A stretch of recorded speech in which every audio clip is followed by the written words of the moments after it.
What's up, you guys? So today is another beautiful day here in South Florida. So today, this video, as you guys see, I'm gonna talk about the 5 mods that every car should have. It doesn't matter if you have a truck or a car. These are mods that I recommend everybody should do. And some of them are a little bit more expensive. Some of them are a little bit more affordable, but I'm gonna go through them and I'm gonna give you some alternatives.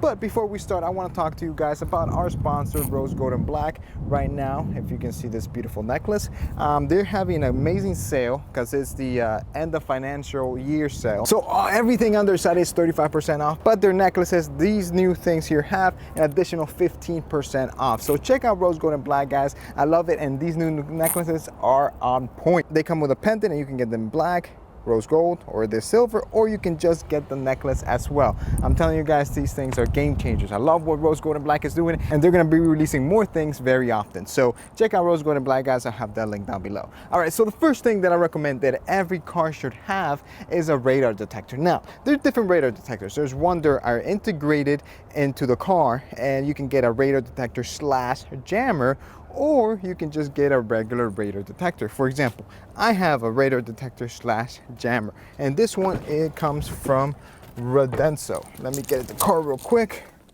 and show it to you guys.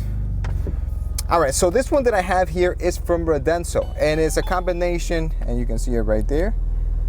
This is the little screen that it uses, and it's a combination of Radenso and AL Priority. AL Priority is the jammer that you can put into the car. So what a jammer does is it jams any laser that a police officer might be using to try to clock your speed. A radar detector is just going to detect radar. It's not going to jam anything. So this one's a combination radar slash jammer. It uses GPS, as you can hear. I don't know if you heard, but it uses GPS to know where there's a red light camera, so you can avoid, running a red light, even though you shouldn't be doing that because you can cause accidents. You really shouldn't be speeding, but we all do it. We all go maybe 10 miles per hour more, and even 10 miles per hour more, you will be getting a ticket. Stuff like this works amazing. Now, you can just get a regular radar detector you can put up here on your windshield, but it's not a jammer. For a jammer, it has to be integrated and be like this. Now, everything's hidden inside the car. The only thing that you can see is the little screen, and there's a little flashing light that will let me know if the laser is coming from the front, the back, and make sure everything is working. So there's a lot of different heads that it uses, and I'm gonna go outside to show you. I have in the back and the front. So for example, here's one. These are for laser, laser, laser, and then in the bottom, this is radar right there. So those are the things, the little heads that you saw sticking out, and I have them in the front as well. Those are the laser jammers. Those laser jammers are going to jam anything basically, and the reason that I have 3 is because it's a big truck. You have 3 in the front, 3 in the back, as it's a big truck. It's easier to a police officer to use the laser to pinpoint, because that's the difference between laser and a radar. Laser pinpoints the car, radar is more broad. So that's what I use to basically be invisible to police officers and not get a ticket. I haven't gotten a ticket in so long. The only reason I got a ticket was for my tints, but when it comes to speeding, I haven't gotten a ticket in years. Some that I recommend are the Escort 360s. Those are pretty good. It tells you if it's coming from the front or the back, but to be a fully protected, get laser jammer, and this one too tells you if it's coming from the front, the back. Radar tells you if it's coming from the front or back. The second thing that I recommend that every car guy should have and do, and it comes and it's part of this whole being invisible to police officers type thing, because you don't want to get that ticket, is Beal G5, right? There's the G5 stealth coating right there. So this is what you put on the, it's an applicator, and you put it on the headlights and on your license plate. And how it works is basically, whenever they use a laser gun, they try to point it to the headlights or the tag because it has a more reflective surface. So with the G5, what it does is that it gives it this black coating kinda, and it removes the reflection, and on top of that, it protects you from infrared cameras. The main reason is to avoid any police laser and photo enforcement. Now, these things like the radar, the laser, and this might not be legal in your state. For example, I know Texas is illegal to have jammers. You can have radars. I know Virginia is illegal to have radars or lasers, I think, and this might be illegal in some states as well. So check your local laws, make sure everything's good and you don't have any issues. The third thing that I recommend that every car should have is an ECU tune. So for example, I have this one from Engage, and I had it done by Palm Beach Dyno. I had one tune by Palm Beach Dyno, and I had 2 tunes done by 5 Star Tuning.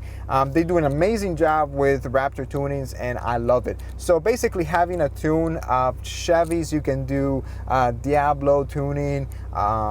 I think for Fords there's Bulldog or something like that, but I've used Engage. I've never had an issue. You can also get different tuners. For example, for my BMW, I had VF Engineering do my tuning. I always tune every car that I've had, every truck that I have, I've tuned them, because I just believe that it opens up more of the throttle response, the horsepower and everything of the car, and it makes it drive so much better. I think manufacturers limit the car a lot. So with an ECU tune, you can open it up a lot and be able to basically, get more horsepower. For example, this Raptor, with everything that I've done, it has about 600 horsepower. I do want to get a dyno to see how much it has to the wheels, but that's basically what an estimate it is. For example, my BMW has about 550, if I'm not wrong. So yes, tune is going to open up your car and you're going to have so much fun, and it's going to give you the full potential of the car. The fourth modification that I think every car guy should have, it's tinting. So my window is tinted. All my windows have always been tinted, and you can see that edge right there. Is great for the car.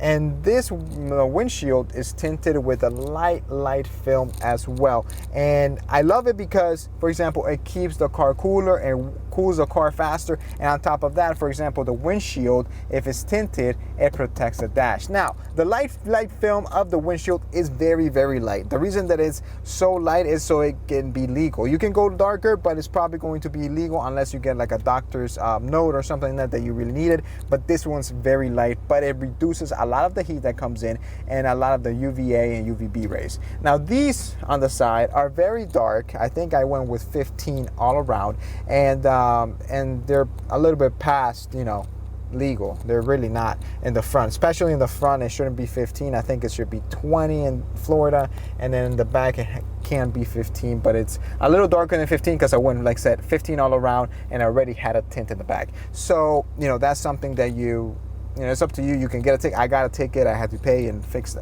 all that. So if you're willing to get that ticket and you're good to go ahead. But I would recommend always going dark because it does cool the car a lot more, and it's when it's sunny, you don't get that glare coming inside. Even if you go legal and it's tinted, it's not enough. For me, 15 at least, it should. I think 15, not at least, but I think 15 is enough to keep you good, cool, and everything under control. And the final thing is the automatic. Now I'm gonna go to the 350Z because that's where I have it, but the automatic is good. Now the reason I don't have the automatic in my Raptor is because with the Ford app I can track where my car is at, and on top of that I have low jack. It came included in the car, everything was included, so there was no reason for me to get automatic for this car. But the automatic, it gives you basically the similar features as low jack and the GPS that the car already has. So let's go to the 350Z and talk about that. All right, so we're in the 350Z now, or Need for Speed, that's what we nicknamed it. So I'm gonna talk to you about the automatic. So let me open up the app. So this is the automatic app right here. As soon as it's been parked, it'll tell you how long it's been parked. As soon as I turn it on, it will tell you when it turns on. There it is. So 350Z started. So it already automatically, and it knows it's driving for a minute when it started just now, and it tells me the exact location of where the 350Z is at. I can share this location, and it shows me that I've been driving for a minute. And I can see all the trips that have been taken. For example, on Thursday, I can see trips from Tuesday, Sunday, and everything. All those trips, I can see where everybody or whoever drove it, how long they took them, where they went, and all that. So that's pretty cool. And the health, like I said, is that. Insights, it tells you the driving stats, how much you drove, your miles per gallon, and all that. and you can analyze your driving style as well. And you can see driver style right there as well. Glove box, 350Z is synced now, and I got the Pro edition. Is $100 or 130.